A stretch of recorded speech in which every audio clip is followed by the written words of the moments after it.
My husband was Paul, and he was a major in 5th Special Forces Group. His name was Kurt. He was a staff sergeant in the Air Force. He was assigned to the 21st SOS. Master Sergeant Sean Simmons. Major Matthew Wade Worrell, but everybody called him Bubba. Lieutenant Colonel Chad Buring. Lieutenant Colonel John Stein. Sean Mullen, he was killed on June 2nd, 2013. He was with 5th Special Forces Group out of Fort Campbell, Kentucky.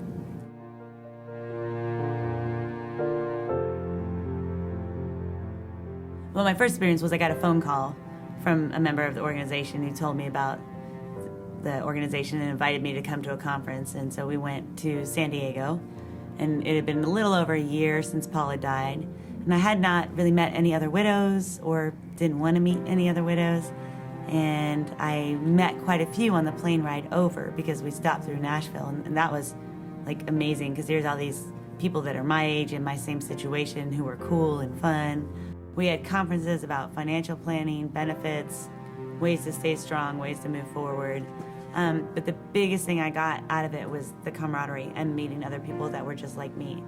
I didn't know I needed it. I know I was missing something, but 5 years out from the date of John's death was my first conference, and that was the start of my healing process. No, it's just an overwhelming, calm feeling to know that you're not alone. Because for so long I felt alone because there was nobody. There's nobody else in the world like me. That's obvious. I know there was obviously, but I didn't know anybody.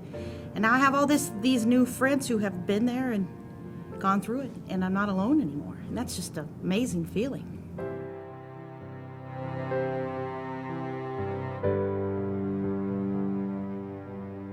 Grief hurts. There is a physical pain and emotion that comes with that grief. And we share it.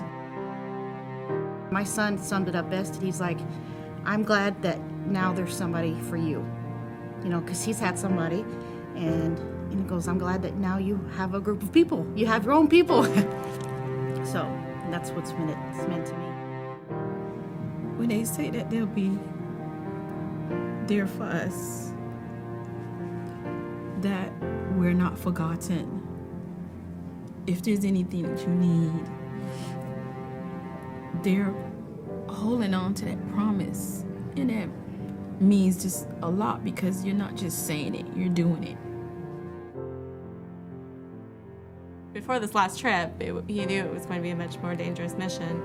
And he sat me down and, you know, he had said, you know, I would want you to remarry, I want you to be happy, I don't want you to be sad and lonely. And I was like, oh yeah, you'd come back and haunt me. And he said, no. He said, just, I'm very serious.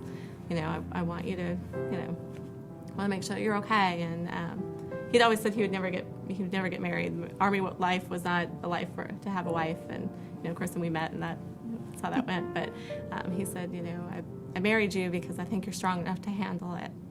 And I think with this organization I can. You can. There are two things that saved me: my kids and special ops survivors. I don't know what I would have done.